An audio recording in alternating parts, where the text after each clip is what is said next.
കഴിഞ്ഞ ലോക്സഭാ തിരഞ്ഞെടുപ്പിൽ കപ്പിനും ചുണ്ടിനും ഇടയ്ക്കാണ് ഇന്ത്യ മുന്നണിക്ക് ഭരണം നഷ്ടമായത്. കപ്പിനും ചുണ്ടിനും ഇടയ്ക്ക് എന്ന് തന്നെ പറയാം. മോദി സർക്കാർ അധികാരത്തിലിരിക്കുന്നത് JDUവിൻ്റെയും TDPയുടെയും ബലത്തിലാണ്. ഈ സാഹചര്യത്തിൽ നിർണായകമായ ഒരു നീക്കം സുപ്രീം കോടതിയിൽ നടന്നിരിക്കുന്നു. 79ഓളം ലോക്സഭാ മണ്ഡലങ്ങളിൽ റീപോളിംഗ് ആവശ്യപ്പെട്ട് കോൺഗ്രസ് തെരഞ്ഞെടുപ്പ് കമ്മീഷനെ സമീപിച്ചിരുന്നു.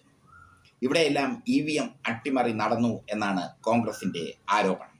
എന്നാൽ തെരഞ്ഞെടുപ്പ് കമ്മീഷൻ കോൺഗ്രസിന്റെ ആരോപണം തള്ളിക്കളഞ്ഞു. തുടർന്ന് സുപ്രീം കോടതിയിൽ കോൺഗ്രസ് ആരോപണവുമായി എത്തി. ഇനി തീരുമാനിക്കേണ്ടത് സുപ്രീം കോടതി ചീഫ് ജസ്റ്റിസ് സഞ്ജീവ് ഖന്നയാണ്. സാധാരണ മുഖ്യ തെരഞ്ഞെടുപ്പ് കമ്മീഷണറെ നിയമിക്കുമ്പോൾ സുപ്രീം കോടതി ചീഫ് ജസ്റ്റിസിന് അതിൽ വലിയ പങ്കുണ്ട്. എന്തായാലും സുപ്രീം കോടതി കോൺഗ്രസിന്റെ ഹർജി സ്വീകരിച്ചിരിക്കുന്നു. മാത്രമല്ല 79ഓളം ലോക്സഭാ മണ്ഡലങ്ങളിൽ റീപോളിംഗ് നടത്തണമെന്ന കോൺഗ്രസിന്റെ ആവശ്യം പോസിറ്റീവായി സുപ്രീം കോടതി എടുക്കാനുള്ള സാധ്യതയുണ്ട്. തെളിവുകൾ സഹിതമാണ് ക്രമക്കേട് നടന്നുവെന്ന് കോൺഗ്രസ് ആരോപിക്കുന്നു. മല്ലികാർജുൻ ഖാർഗെയും പ്രിയങ്ക ഗാന്ധിയും ഒക്കെ ഇതിന്റെ വിശദാംശങ്ങൾ ശേഖരിക്കുകയും സുപ്രീം കോടതിയിൽ എത്തുകയുമായിരുന്നു. ഇതോടെ മോദി സർക്കാർ തുലാസിലാണ്. 79ഓളം ലോക്സഭാ മണ്ഡലങ്ങളിൽ റീപോളിംഗ് നടത്തുന്ന സാഹചര്യം ഉണ്ടായാൽ അത് മോദിക്ക് വലിയ തിരിച്ചടിയായി മാറും. അതുകൊണ്ട് തന്നെ മോദിയുടെ ദിവസങ്ങൾ എണ്ണപ്പെട്ടു കഴിഞ്ഞു എന്ന് വേണമെങ്കിൽ പറയാം. മറ്റൊന്ന്, മഹാരാഷ്ട്ര, ഹരിയാന നിയമസഭാ തെരഞ്ഞെടുപ്പിൽ വൻതോതിൽ EVM അട്ടിമറി നടത്തി എന്നാണ് ഇന്ത്യ മുന്നണിയുടെ ആരോപണം.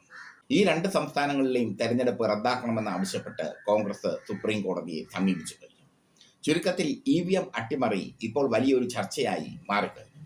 മോദി എപ്പോഴും വിജയിച്ചു കയറുന്നത് EVM അട്ടിമറിയിലൂടെയാണ്. BJP വിജയിച്ചു കയറുന്നത് EVM അട്ടിമറിയിലൂടെയാണെന്ന ആരോപണം മുമ്പേ ഉണ്ട്. ബാലറ്റ് പേപ്പർ പോയതിനു ശേഷം EVM വന്നപ്പോൾ EVMൽ പല വിധത്തിലുള്ള ക്രമക്കേടുകൾ നടത്താനുള്ള സാധ്യതയുണ്ട്. അതാണ് ഇപ്പോൾ കോൺഗ്രസ് ആരോപിക്കുന്നത്. ഹരിയാനയിലും മഹാരാഷ്ട്രയിലും BJPക്കുണ്ടായ വിജയം വളരെ അമ്പരപ്പിക്കുന്ന വിജയമായിരുന്നു. ഹരിയാനയിൽ ഒരിക്കലും BJP അധികാരത്തിൽ വരുമെന്ന് ആരും പ്രതീക്ഷിച്ചില്ല. മഹാരാഷ്ട്രയിൽ ഒരു BJP അധികാരത്തിൽ വരുമെന്ന ഒരു സൂചനയും ലഭിച്ചിട്ടില്ല. ഈ രണ്ട് സംസ്ഥാനങ്ങളും BJP പിടിച്ചെടുത്തു, NDA പിടിച്ചെടുത്തു. മാത്രമല്ല ആ സംസ്ഥാനങ്ങളിൽ വൻതോതിൽ ക്രമക്കേട് നടന്നു. ഈ ക്രമക്കേടും കോൺഗ്രസ് സുപ്രീം കോടതിയിൽ എത്തിച്ചിട്ടുണ്ട്. സുപ്രീം കോടതി ചീഫ് ജസ്റ്റിസ് സഞ്ജീവ് ഖന്നയാണ് ഇനി തീരുമാനിക്കുന്നത്. ഒരു രാജ്യം ഒരു തെരഞ്ഞെടുപ്പ് എന്ന നിയമം നടപ്പാക്കാൻ വേണ്ടി മോദി ആഞ്ഞ് ശ്രമിക്കുകയാണ്. അതിനർത്ഥം BJPക്ക് കാലാകാലങ്ങളായി ഭരിക്കാം എന്നുള്ളതാണ്. പക്ഷേ അതിനെതിരെ ശക്തമായ പ്രതിഷേധവുമായി ഇന്ത്യ മുന്നണി മുന്നിലുണ്ട്. അതിനിടയിലാണ് 79ഓളം ലോക്സഭാ മണ്ഡലങ്ങളിൽ റീപോളിംഗ് ആവശ്യപ്പെട്ട് കോൺഗ്രസ് സുപ്രീം കോടതിയെ സമീപിച്ചതും സുപ്രീം കോടതി അനുകൂലമായ തീരുമാനം എടുത്തിരിക്കുന്നത്. ആ ഹർജി സുപ്രീം കോടതി പരിഗണിച്ചിരിക്കുന്നു. സുപ്രീം കോടതി ചീഫ് ജസ്റ്റിസ് സഞ്ജീവ് ഖന്നയുടെ ബെഞ്ചിലാണ് ഈ ഹർജി എത്തിയിരിക്കുന്നത്. ഇത് ഈ 79 ലോക്സഭാ മണ്ഡലങ്ങളിൽ റീപോളിംഗ് നടത്തണമെന്ന് ആവശ്യപ്പെട്ട് തെരഞ്ഞെടുപ്പ് കമ്മീഷനെ സമീപിച്ചപ്പോൾ തെരഞ്ഞെടുപ്പ് കമ്മീഷൻ BJPയുടെ പാവയെ പോലെയാണ്, മോദിയുടെ പാവയെ പോലെയാണ് പ്രവർത്തിച്ചത്. തെരഞ്ഞെടുപ്പ് കമ്മീഷൻ മോദിയുടെ പാവയെ പോലെ പ്രവർത്തിച്ചപ്പോൾ സുപ്രീം കോടതിയിലേക്ക് പോകേണ്ട അവസ്ഥ കോൺഗ്രസിന് വന്നു. എന്തായാലും തുടരെ BJPക്ക് അടികിട്ടിക്കൊണ്ടിരിക്കുകയാണ്. JDUവിൻ്റെയും TDPയുടെയും ബലത്തിലാണ് ഇപ്പോൾ ഭരിക്കുന്നത്.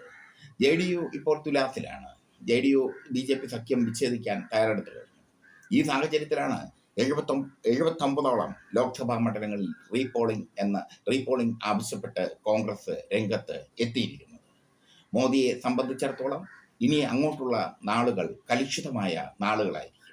മോദി തൃശങ്കൂലാവുന്ന നാളുകളായിരിക്കും. മോദി എപ്പോഴും അധികാരത്തിലെത്തുമ്പോൾ വല്ലാത്ത രീതിയിലുള്ള ഫാസിസ്റ്റ് സമീപനം സ്വീകരിക്കാറുണ്ട്. പക്ഷെ ഇത്തവണ അത്തരം ഫാസിസ്റ്റ് സമീപനമൊക്കെ കുറച്ച് ഘടകകക്ഷികളെ സമാശ്വസിപ്പിച്ച് മുന്നോട്ട് പോകുന്ന കാഴ്ചയാണ് കാണുന്നത്. പക്ഷേ BJP അധികാരത്തിൽ വരുന്നിടത്തെല്ലാം വൻതോതിൽ EVM ക്രമക്കേട് മുമ്പേ ആരോപിക്കപ്പെട്ടിരുന്നു. ഉത്തരേന്ത്യൻ സംസ്ഥാനങ്ങളിലൊക്കെ വൻതോതിലുള്ള EVM അട്ടിമറി നടന്നതായി ആരോപണം ശക്തമാണ്. മഹാരാഷ്ട്ര, ഹരിയാന തെരഞ്ഞെടുപ്പ് റദ്ദാക്കണം എന്നാണ് ഇപ്പോൾ ഇന്ത്യ മുന്നണിയുടെ ആ ആവശ്യവുമായാണ് കോൺഗ്രസ് സുപ്രീം കോടതിയെ സമീപിച്ചിരിക്കുന്നത്. അതിനൊപ്പം 79ഓളം ലോക്സഭാ മണ്ഡലങ്ങളിൽ വൻതോതിലുള്ള കൃത്രിമം BJP നടത്തി എന്നത് തെളിവുകൾ സഹിതം കോൺഗ്രസ് സുപ്രീം കോടതിയിൽ എത്തിച്ചിരിക്കുന്നു. തെരഞ്ഞെടുപ്പ് കമ്മീഷനെ സ്വാഭാവികമായി നിയന്ത്രിക്കുമ്പോൾ, തെരഞ്ഞെടുപ്പ് കമ്മീഷണറെ നിയമിക്കുമ്പോൾ സുപ്രീം കോടതി ചീഫ് ജസ്റ്റിസിന്റെ സാന്നിധ്യം ആവശ്യമാണ്. പക്ഷേ മോദി സർക്കാർ അതൊക്കെ കാറ്റിൽ പറത്തി. തങ്ങളുടെ പാവയെ മുഖ്യ തെരഞ്ഞെടുപ്പ് കമ്മീഷണറാക്കി മാറ്റുന്ന രീതിയാണ് മോദി സർക്കാർ കൈക്കൊണ്ടത്. ഒരു ഏകാധിപത്യത്തിലേക്ക് അല്ലെങ്കിൽ സ്വാതന്ത്ര്യം നിഷേധിക്കപ്പെടുന്ന അവസ്ഥയിലേക്ക് ഇന്ത്യ പോകുന്നതിൻ്റെ സൂചനയാണ്. എന്തായാലും കോൺഗ്രസിന്റെ നീക്കത്തിന് വലിയ കയ്യടി തന്നെയാണ് ലഭിച്ചിരിക്കുന്നത്. സുപ്രീം കോടതിയുടെ തീരുമാനമാണ് ഇനി പ്രധാനം. 79 ലോക്സഭാ മണ്ഡലങ്ങളിൽ റീപോളിംഗ് നടന്നു കഴിഞ്ഞാൽ ഇപ്പോഴത്തെ സാഹചര്യത്തിൽ അത് കുറ്റമറ്റ തെരഞ്ഞെടുപ്പാകും നടക്കുക. മാത്രമല്ല, ഇന്ത്യയുടെ ചരിത്രത്തിൽ ആദ്യമായിട്ടായിരിക്കും ഇങ്ങനെയൊരു ജനാധിപത്യ പ്രക്രിയ ഉണ്ടാവുക. BJP പലയിടത്തും ജയിച്ചു കയറിയത് വലിയ സംശയകരമായ രീതിയിലാണ്. ഹരിയാനയിൽ BJP അധികാരത്തിൽ വരുമെന്ന് ഒരൊറ്റ സർവേയും പറഞ്ഞിരുന്നില്ല. BJP വിരുദ്ധ തരംഗം ഹരിയാനയിൽ ആഞ്ഞടിച്ചിരുന്നു. ലോക്സഭാ തെരഞ്ഞെടുപ്പിൽ ഹരിയാനയിൽ BJPയെ മുട്ടുകുത്തിച്ചു ഇന്ത്യ മുന്നണി, പ്രത്യേകിച്ചും കോൺഗ്രസ്. പക്ഷേ നിയമസഭാ തെരഞ്ഞെടുപ്പ് വന്നപ്പോൾ അഭൂതപൂർവമായ മുന്നേറ്റമാണ് BJP NDA ഹരിയാനയിൽ നടത്തിയത്. മഹാരാഷ്ട്രയിലും അതുപോലെ തന്നെ. മഹാരാഷ്ട്രയിൽ മഹാവികാസ് അഘാടി സഖ്യം അധികാരത്തിൽ വരുമെന്ന് എല്ലാ സർവേകളും പറഞ്ഞിരുന്നു. പക്ഷേ മഹാവികാസ് അഘാടി സഖ്യത്തിൻ്റെ വേരറുത്തുകൊണ്ട്, അവരെ തകർത്ത് തരിപ്പണമാക്കിക്കൊണ്ട് BJP അധികാരത്തിൽ വന്നു. BJP നയിക്കുന്ന സഖ്യം അധികാരത്തിൽ വന്നു. NCP അജിത് പവാർ വിഭാഗത്തിന് വലിയ മുന്നേറ്റമാണ് ഉണ്ടായത്. ശരത് പവാർ തകർന്നടിഞ്ഞപ്പോൾ അജിത് പവാർ ഫീനിക്സ് പക്ഷിയായി മാറുന്ന കാഴ്ചയും കണ്ടു. ഇവിടെയൊക്കെ EVM അട്ടിമറി നടന്നു എന്ന സംശയം ബലപ്പെടുന്നു. ഇതാണ് കോൺഗ്രസ് ആയുധമാക്കി എടുത്തിരിക്കുന്നത്. എന്തായാലും മോദിക്ക് ഇനിയിപ്പോൾ നിയമയുദ്ധത്തിൻ്റെ നാളുകളായിരിക്കും. വളരെ ചടുലമായി കോൺഗ്രസ് നീങ്ങുന്നു. കോൺഗ്രസിന് പിന്നിൽ ഇന്ത്യ മുന്നണി ഉറച്ചു നിൽക്കുകയാണ് ഇപ്പോൾ. ഇന്ത്യ മുന്നണിയിൽ പല വിധത്തിലുള്ള പടലപ്പിണക്കങ്ങൾ ഉണ്ടായിരുന്നു. ബീഹാറിൽ RJDയും കോൺഗ്രസും തമ്മിലൊരു പടലപ്പിണക്കം ഉണ്ടായിരുന്നു. ബംഗാളിൽ തൃണമൂൽ കോൺഗ്രസും തമ്മിൽ രസത്തിലല്ല, അങ്ങനെയൊക്കെയുള്ള പടലപ്പിണക്കങ്ങൾ ഉണ്ടായിരുന്നു. പക്ഷേ ബീഹാറിൽ രാഹുൽ ഗാന്ധി നേരിട്ടെത്തി ലാലു പ്രസാദ് യാദവിനെ കണ്ട് ആ പടലപ്പിണക്കം അവസാനിപ്പിച്ചു. തൃണമൂൽ കോൺഗ്രസ് നേതാവ് മമതാ ബാനർജി ഇന്ത്യ മുന്നണിയെ നയിക്കണമെന്ന ലാലു പ്രസാദിന്റെ ആവശ്യവും രാഹുൽ ഗാന്ധി അംഗീകരിച്ചു കഴിഞ്ഞു എന്നാണ് റിപ്പോർട്ട്. എന്തായാലും ഇപ്പോഴത്തെ ബ്രേക്കിംഗ് ന്യൂസ്, 79ഓളം ലോക്സഭാ മണ്ഡലങ്ങളിൽ റീപോളിംഗ് നടത്താനുള്ള സാധ്യത കൂടുന്നു. ഹൈക്കോടതി അതിനനുകൂലമായ തീരുമാനം എടുക്കുമെന്നാണ് നിയമവിദഗ്ധർ പറയുന്നത്. ഞാൻ പല നിയമവിദഗ്ധരുമായി സംസാരിച്ചിരുന്നു, കോൺഗ്രസ് നേതാക്കളുമായി സംസാരിച്ചിരുന്നു. അവർ വ്യക്തമായ രേഖകളോടുകൂടിയാണ്, വ്യക്തമായ തെളിവുകളോടുകൂടിയാണ് സുപ്രീം കോടതിയെ സമീപിച്ചിരിക്കുന്നത്. മറ്റൊന്ന്, മഹാരാഷ്ട്രയിലും ഹരിയാനയിലും BJP സർക്കാർ അധികാരത്തിലെത്തിയത് ചോദ്യം ചെയ്യപ്പെടുന്നു.